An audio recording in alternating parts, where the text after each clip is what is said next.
It has a stark beauty all its own. It's like much of the high desert of the United States. Could billions of people really have been fooled into thinking the Nevada desert was the moon? Casing believes it's possible, and maybe the real reason Area 51 is so heavily guarded. This is a very secret base, and with good reason, because undoubtedly the moon sets are still there. And if they are, no one's getting a look at them anytime soon. Up next. Tranquility Base here.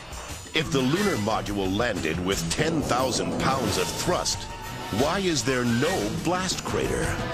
Plus, was this footprint really made on the moon? And later, 10 astronauts die under strange circumstances. How far could the conspiracy reach? Find out when Conspiracy Theory returns. Woo! You make it fun.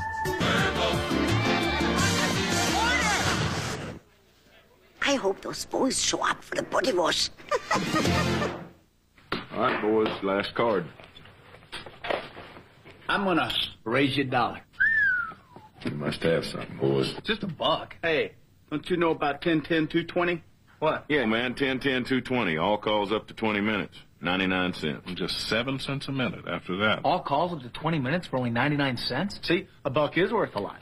I'm out. Me too. I call you. Do you have any 5s? Go fish. Dial 10-10-220. Fox Sunday, Springfield's most feared villain is back. This time I cannot fail. Kelsey Grammer returns.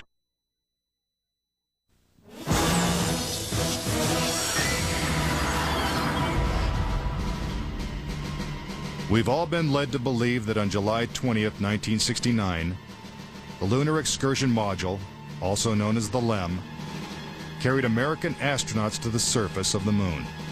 But could it have simply been a prop lowered by wires onto a movie set? Bill Casing says that this may explain the absence of engine noise in the official NASA footage.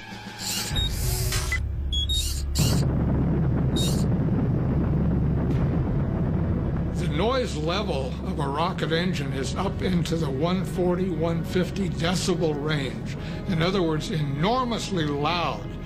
How would it be possible to hear astronauts' voices against the background of a running rocket engine? Picking up some dust. 30 feet, 2.5 down. Straight shadow. 4 forward, drift into the right a little. Contact light. Okay, engine stop. Is this evidence that the footage is actually fake? A sequence shot in a controlled environment here on Earth? Just months before this historic landing, a prototype LEM was flight tested at Ellington Air Force Base. While NASA cameras record the test flight, Neil Armstrong struggles to control the unwieldy craft. Then, at approximately 300 feet, the lander flies wildly out of control. At the last second, Armstrong ejects.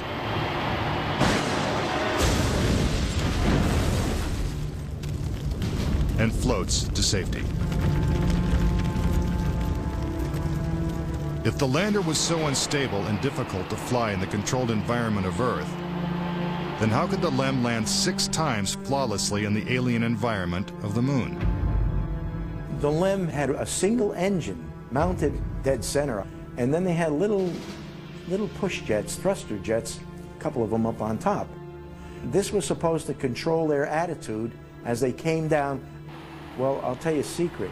The instant you moved your tail in that cabin an inch, you would change the load pattern, it would begin to tilt, and it would start that thing spinning.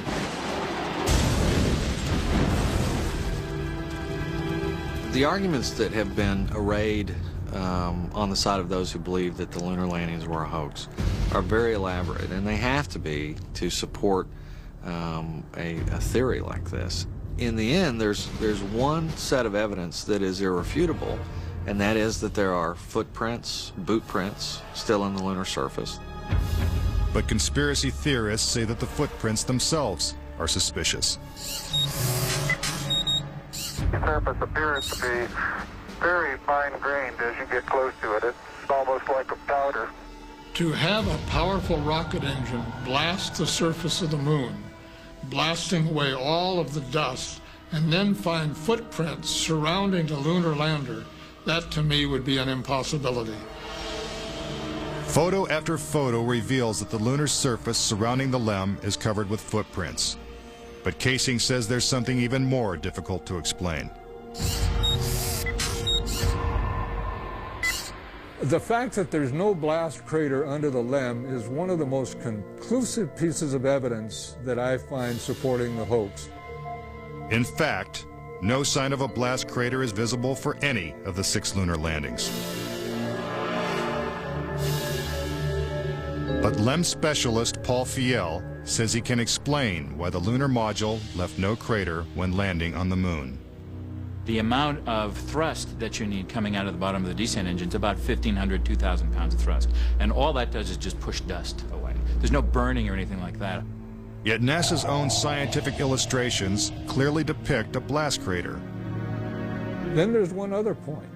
If they had truly landed on the moon, this dust would have then descended on the lunar lander, on the foot pads, and we find not a trace of dust on the foot pads. When I discovered that alone, I said, no way am I looking at a lunar lander that landed on the moon. Could it be that the LEM was just a prop on a giant lunar movie set? When Armstrong said, that's one small step for man and one giant leap for mankind, the footprint that he made could have easily been made in Area 51. Casing points out that the LEM's departure from the lunar surface is even more suspicious. In the footage of the ascent stage going up, what you don't see is an exhaust plume coming out of the rocket engine nozzle. What a ride, what a ride. But what do we see? We see the ascent stage suddenly pop up without any exhaust plume whatsoever, as though it were jerked up by a cable. Is this evidence of a conspiracy? Was the government capable of such a massive cover-up?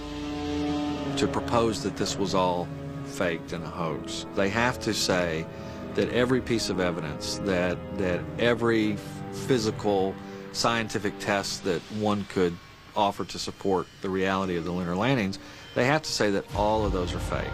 I would say that my conviction that Apollo was a fake was really not according to one specific piece of evidence, but it was cumulative. This whole thing was a fake. Coming up. We're getting a picture on the TV. If there's no air on the moon, why is this American flag waving? Plus, could these official NASA photos have been doctored? All of the photographs were faked. And later, is it possible for humans to have survived the deadly radiation in deep space? When Conspiracy Theory continues. Hold it! Episode Fox Sunday.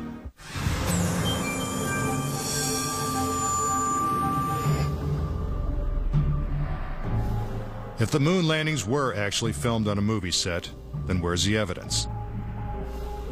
According to David Percy, an award-winning filmmaker and photographer, the proof is in NASA's own lunar photos and video. Our research suggests that images of the Apollo landings are not a true and accurate record. In our view, the Apollo pictures were faked. Many of the images are replete with inconsistencies and anomalies. In fact, Percy claims that when examined, these images suggest that man never went to the moon at all. This famous scene of man taking his first steps on the lunar surface is one of the most recognizable in history. But why are such important images so grainy and hard to see? And we're getting a picture on the TV. You got a good picture, huh? NASA claims it's the result of 1960s technology. If you go back and look at it, the Apollo 11 mission was some pretty awful video by today's standards. These were ghostly images. It just did not look very real at all.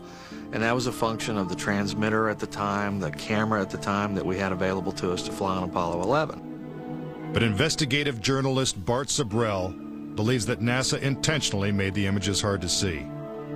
NASA orchestrated the hoax in a very unique way through television. They had one picture which they completely controlled, black and white, grainy, that convinced everybody we were on the moon. We had no reason to doubt it. They had complete reins over the pictures, over the sound. I mean, sad to say, it was easier than people believe. But despite the lack of clarity, conspiracy theorists see evidence suggesting that these images were staged.